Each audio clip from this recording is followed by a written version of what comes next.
मध्य प्रदेशचे जंगल अतिशय घनदाट जंगल होते. या जंगलात खूप झाडी होती आणि प्राणी पक्षी भरपूर होते. लिंबाचे, आंब्याचे, जांभळाचे मोठमोठे वृक्ष होते. मग एका आंब्याच्या वृक्षावर रंभा कावळीताई राहत होत्या आणि लिंबाच्या वृक्षावर साळू चिमणताई राहत होत्या. रंभा कावळीताई एकदा साळूला काय म्हणाल्या, अगं साळू, मी काय म्हणते, तू या माझ्या आंब्याच्या झाडावर राहायला ये. कसं आहे, या झाडाचे आंबे खूप गोड आहेत आणि आंबे खायला प्राणी येतात, पक्षी येतात, त्यांच्याशी मैत्री होते, म्हणून म्हणते तू या झाडावर राहायला ये. तेव्हा साळू काय म्हणाली, अगं तसं काही नाही रंभाताई, मी अन्न आणायला जंगलात जाते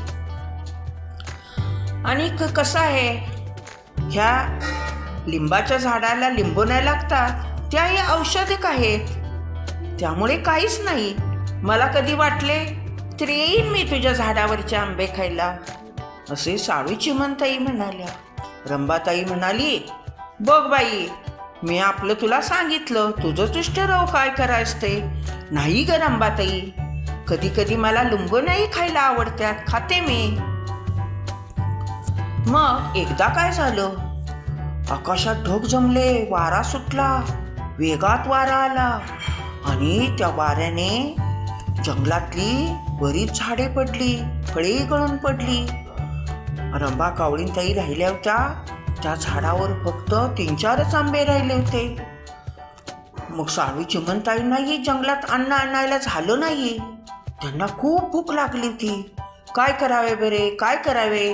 तसं पाहिलं तर रंभाताईने सांगितले आंबे खा म्हणून. साळूने रंभाताईच्या झाडाकडे पाहिले, 3-4 आंबे होते. साळू काय म्हणाली, एक आंबा घेऊन खाऊया आपण, राहिलेले आंबे रंभाला होतील, असे म्हणून साळू चिमणताई झाडावर गेली, एक आंबा चोचीत धरून आणला, ती खाणार. तेवढ्यात रंभाताई आली.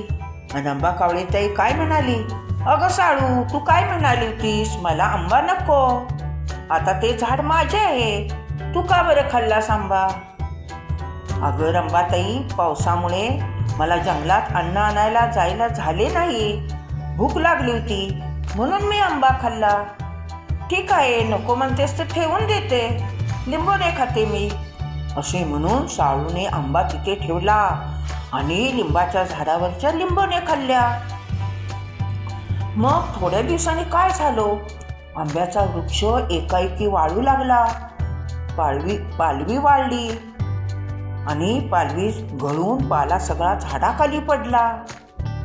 त्यामुळे रंभा कावळीताई म्हणाली, अगं साळू, आंब्याचा वृक्ष एकाएकी वाळला, काय झालं ग असेल याला, बघ बाकीचे वृक्ष कसे टवटवीत आहे, तुझा लिंबाचाही टवटवीत आहे, याला काय झाले असेल. साळू म्हणाली, अगं काही नाही रंभाताई, आपण जंगलातल्या प्राण्यांना बोलवून आणूया. मग बरेच पक्षी, हत्तीदादा, हरणीताई, चुनचुनखारूताई, ससेभाऊ आणि इतर पक्षी आले.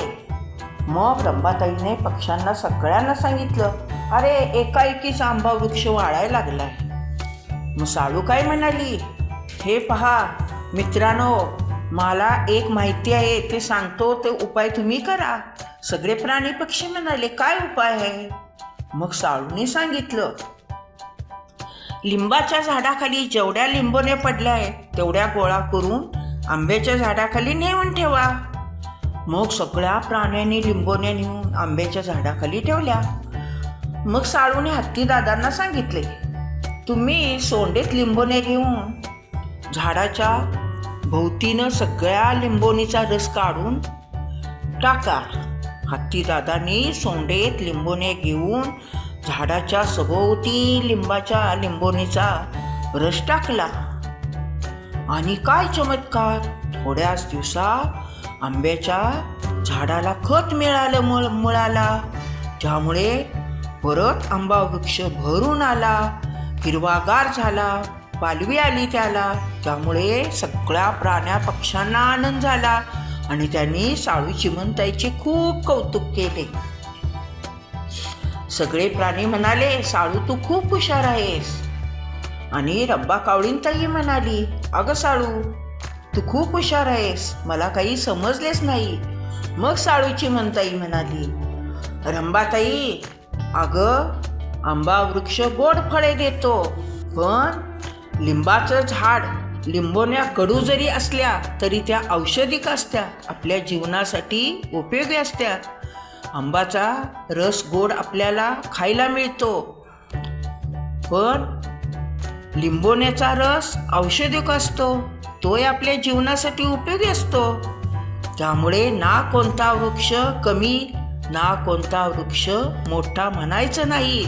सगळे वृक्ष सारखे असतात, ते आपल्याला काही ना काही आपल्या शरीराला उपयोगी पडेल असं देत असतात. मग हे सगळ्यांना पटलं आणि सगळे प्राणी आनंदाने आपापल्या घरी गेले. हा व्हिडिओ आवडला असेल तर आपल्या आजीच्या गोष्टी चॅनलला लाईक करा, शेअर करा आणि सबस्क्राईब करा.